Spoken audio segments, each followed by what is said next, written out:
नमस्कार, आप सभी का स्वागत है आदर्श कोचिंग कैंपस के इस ऑनलाइन प्लेटफॉर्म। आज की वीडियो में करने वाले हैं कक्षा 10वीं गणित का अध्याय नंबर 4 द्विघात समीकरण की प्रश्नावली 4.2 का प्रश्न क्रमांक 3। पिछली वीडियो में हमने प्रश्न क्रमांक 1 को सॉल्व किया था, उसको बेहतर तरीके से समझा था, उसमें जो भी हम सीख सकते थे हमने सीखा। अब हम बात करेंगे प्रश्न क्रमांक 3 की। काफी इंपॉर्टेंट है, बोर्ड एग्जाम में हर साल यहाँ से क्वेश्चन बनता ही बनता है, इसलिए वीडियो लास्ट तक देखें। बड़े ध्यान से वीडियो को समझना है।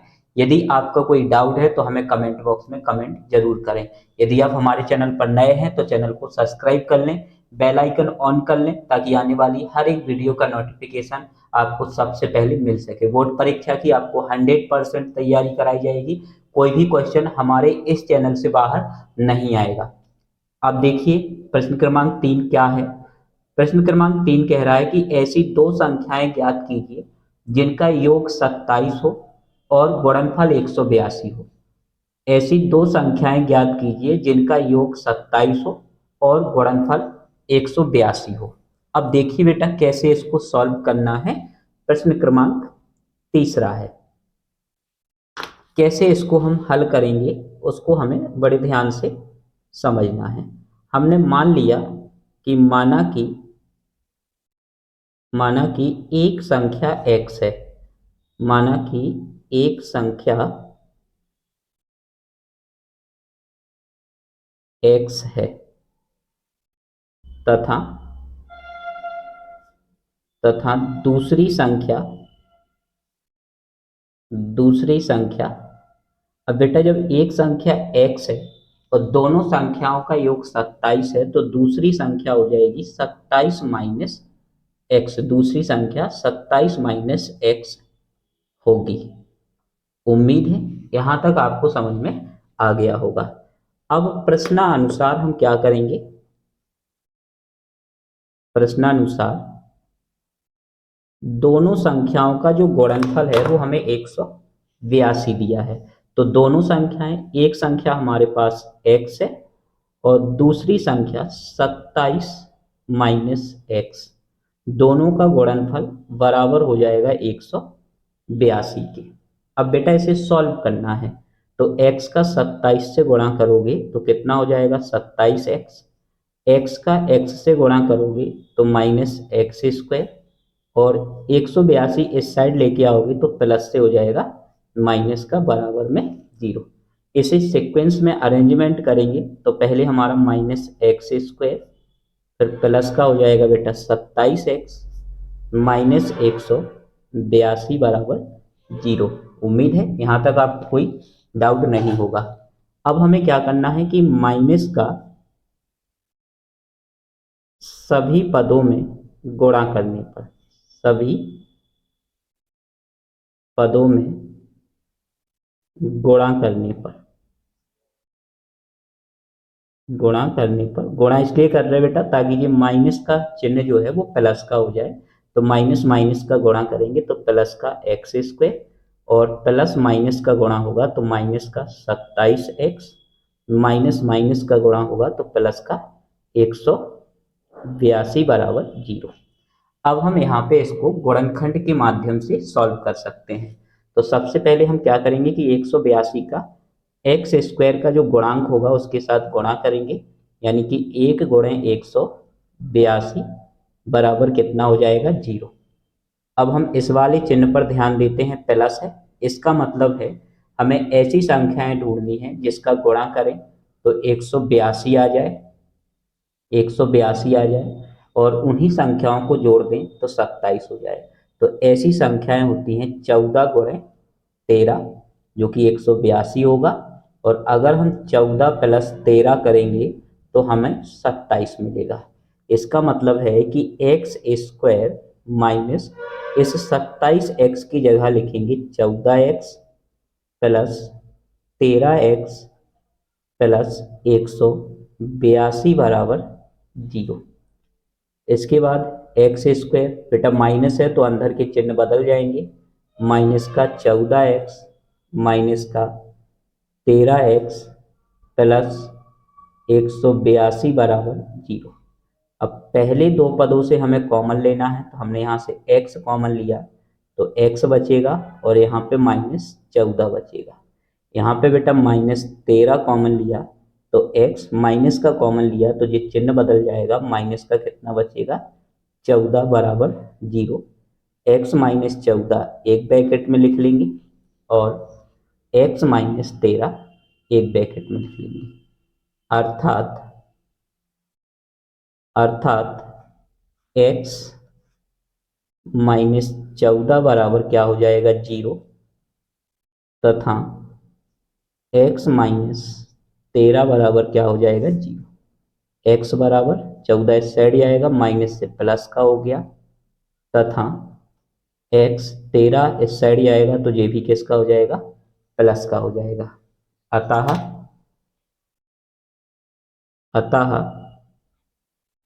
एक संख्या बराबर हो जाएगा बेटा 13 तथा दूसरी संख्या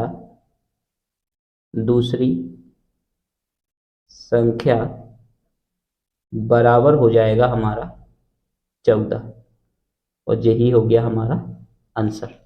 तो इस प्रकार से हम इस तीसरे क्वेश्चन को सॉल्व कर सकते हैं। अगर आपका कोई डाउट है तो कमेंट बॉक्स में अपना डाउट जरूर पूछें।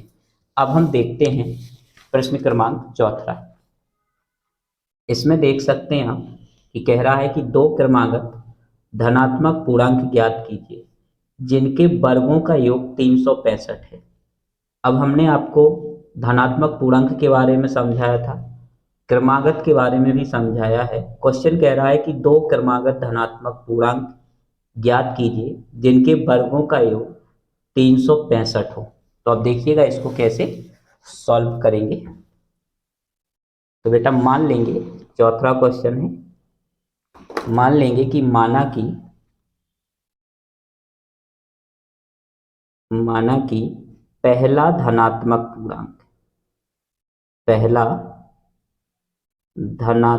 पूर्णांक x है। धनात्मक पूर्णांक बराबर क्या हो जाएगा बेटा x तथा दूसरा धनात्मक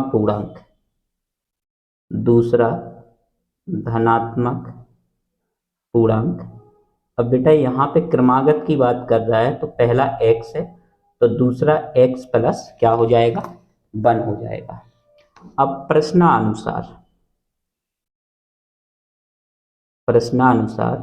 प्रश्न कह रहा है कि दोनों पूर्णांक के वर्गों का योग 365 है। मतलब अगर हम x का वर्ग करें और प्लस x प्लस 1 का वर्ग करें तो इन दोनों का प्लस करने पर हमें 365 मिलेगा। कितना मिलेगा 365 मिलेगा। इसे हम सॉल्व करेंगे तो यहाँ पे बेटा हमें फॉर्मूला लगाना है a प्लस बी का होल स्क्वायर बराबर A square plus B square plus 2ab। तो एक्स स्क्वायर यहाँ पे लगाओगे तो a का मतलब हो गया x प्लस b का मतलब हो गया एक का स्क्वायर 1 हो जाएगा प्लस 2ab।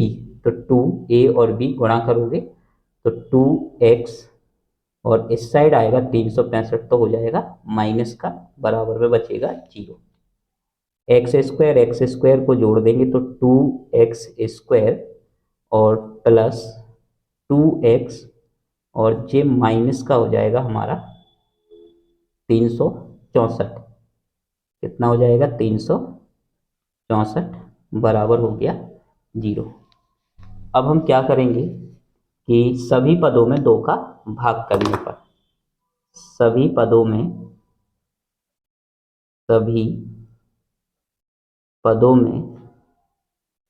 2 का भाग करने पर जब बेटा 2x स्क्वायर में 2 का डिवाइड करोगे तो x स्क्वायर प्लस यहाँ पे क्या बचेगा x माइनस इसमें करोगे तो 182 बराबर 0। अब हम इसके गुणनखंड करेंगे तो यहाँ पे कोई गुणांक नहीं है तो हमने x स्क्वायर का गुणांक 1 ले लिया और 1 का और 182 का गुणा करोगे तो 182 आ जाएगा। अब ऐसी संख्याएं ढूंढना है जिनका गुणा करें तो 182 और माइनस कर दें तो 1। तो ऐसी संख्याएं होती हैं 14 गुणे 13 जो कि 182 आ जाएगा, और 14 माइनस 13 करोगे तो 1 आ जाएगा। इसका मतलब है कि हम एक्स स्क्वायर प्लस इस x की जगह पे लिख सकते हैं 14x माइनस 13x माइनस 182 बराबर 0। यहाँ पे बेटा x square plus 14x minus 13x minus 182 बराबर 0। अब पहले दो पदों से कॉमन लेंगे x, तो x प्लस 14 बचेगा, यहाँ से माइनस 13 कॉमन आया तो x प्लस 14 बराबर 0। x प्लस 14 एक ब्रैकेट में लिखेंगे और x माइनस 13 एक ब्रैकेट में बराबर 0। अर्थात x प्लस 14 बराबर 0 तथा x माइनस 13 बराबर 0। तो x बराबर माइनस का हो जाएगा 14 तथा x बराबर प्लस का हो जाएगा 13। अब क्वेश्चन को ध्यान से समझोगे तो क्वेश्चन में धनात्मक पूर्णांक की बात कर रहा है। किसकी? धनात्मक। तो यहाँ पे देखोगे धनात्मक पूर्णांक हमारा 13 है और 14 जो है ऋणात्मक पूर्णांक है, तो हम 14 को छोड़ देंगे, 13 को ले लेंगे। अतः पहला धनात्मक पूर्णांक बराबर होगा 13 तथा दूसरा धनात्मक पूर्णांक बराबर हो जाएगा 14। ध्यान देना जे वाला 14 नहीं है, यहाँ पे जब हमने x का मान 13 रखा, 13 प्लस 1 करोगे तो अगला पूर्णांक हो जाएगा 14। उम्मीद है इसमें आपको कोई भी डाउट नहीं होगा। इसके बाद देखते हैं हम अगला क्वेश्चन। तो अगले क्वेश्चन को आप देख सकते हैं, क्वेश्चन नंबर 5। क्या कह रहा है बेटा? क्वेश्चन नंबर 5 है, एक समकोण त्रिभुज की ऊंचाई उसके आधार से 7 सेंटीमीटर कम है। एक समकोण त्रिभुज है, एक समकोण त्रिभुज जिसकी ऊंचाई उसके आधार से 7 सेंटीमीटर कम है। यदि कर्ण 13 हो तो अन्य दो भुजाएं ज्ञात कीजिए। क्वेश्चन को बड़े ध्यान से समझिए। क्वेश्चन में कह रहा है कि हमारे पास एक समकोण, क्वेश्चन नंबर 5 है, हमारे पास एक समकोण त्रिभुज है इस टाइप से। इसका हमने नाम दे दिया ए, बी और सी। इसमें कह रहा है कि ऊंचाई इसके आधार से 7 सेंटीमीटर कम है। आधार से 7 सेंटीमीटर कम है। अगर हम आधार को x मान लें, आधार को अगर हम x मान लें तो इसकी जो ऊंचाई होगी वो x माइनस क्या होगी? 7 होगी। x माइनस क्या होगी? 7 होगी। अगर हम इसके आधार को क्या मान लिया बेटा? x, तो ऊंचाई x माइनस क्या हो जाएगा? 7। यदि कर्ण 13 सेंटीमीटर हो, कर्ण कितना दिया गया हो? 13 सेंटीमीटर दिया गया हो, तो कह रहा है कि अन्य दो भुजाएं, अन्य दो भुजाओं का मतलब है आधार और ऊंचाई हमें ज्ञात करना है। तो अब देखो, पहले तो हम लिखेंगे दिया है, दिया है कर्ण बराबर 13 सेंटीमीटर। कर्ण कितना दिया है? 13 सेंटीमीटर। अब मान लेंगे कि माना कि आधार बराबर x सेंटीमीटर है। माना कि आधार बराबर कितना हो जाएगा? x सेंटीमीटर तथा ऊंचाई, ऊंचाई बराबर हो जाएगा x माइनस 7 सेंटीमीटर। ध्यान दीजिए, इस ऊंचाई को लंब भी बोलते हैं। ऊंचाई को क्या बोलते हैं? लंब भी बोलते हैं। अतः या अब समकोण त्रिभुज समकोण त्रिभुज ए बी सी में या बी ए सी में पाइथागोरस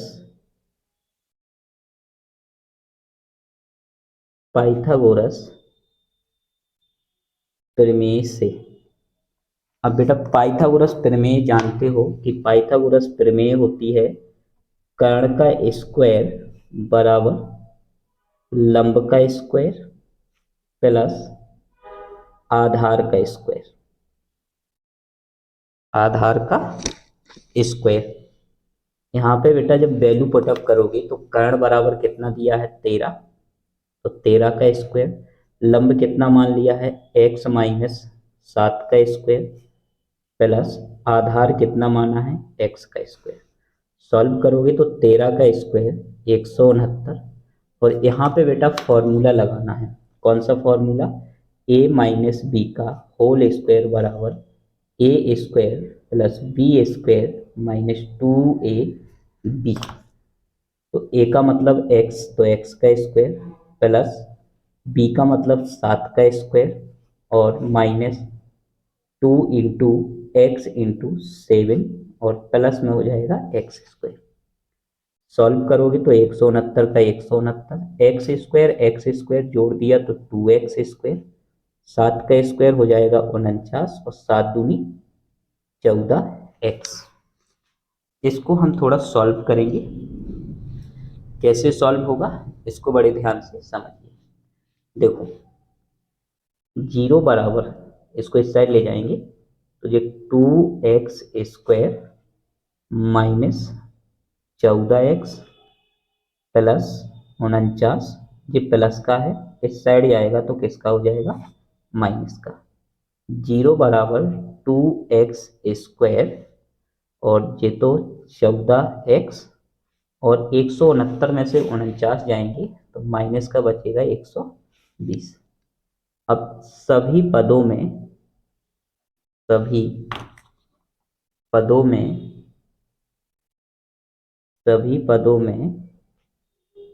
2 का भाग करने पर,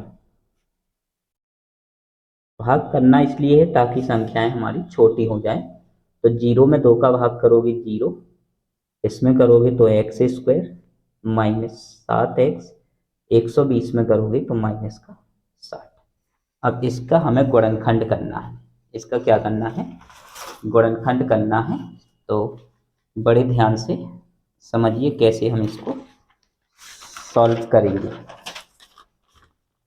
तो इसके लिए यहीं पे देख लो, 0 बराबर मतलब गुणा करें तो 60 और उन्हीं संख्याओं को घटा दें तो कितना हो जाए 7। तो 12 पंचे होता है 60, 12 गुणे 5 करोगे तो कितना 60 और माइनस करोगे दोनों को तो कितना आ जाएगा 7। यानी कि एक्स स्क्वायर माइनस 7x की जगह लिखेंगे 12x माइनस 5x माइनस 60। 0 बराबर एक्स स्क्वायर और ये देखोगे यहाँ पे तो minus 12x plus 5x minus 60। यहाँ पे 0 बराबर पहले दो पदों से कॉमन लेना है तो x लिया तो x माइनस 12 प्लस 5 लिया तो x माइनस 12। अब ध्यान से समझिएगा। अब यहाँ पे हम क्या करेंगे, 0 बराबर x माइनस 12 एक ब्रैकेट में और x प्लस 5 एक ब्रैकेट में, अर्थात x माइनस 12 बराबर 0 तथा x प्लस 5 बराबर 0। तो x बराबर 12 तथा x बराबर माइनस 5। अब ऋणात्मक संख्या तो कभी भी भुजा हो नहीं सकती, तो इसे हम छोड़ देंगे। अतः आधार बराबर हो जाएगा 12 सेंटीमीटर तथा ऊंचाई या जिसे लंब बोलते हैं ये हो जाएगा हमारा 12 में से 7 जाएगा तो 5, सेंटीमीटर, ये आपका आंसर हो जाएगा। इसी प्रकार की वीडियो देखने के लिए हमारे चैनल के साथ जरूर जुड़े रहिए। धन्यवाद।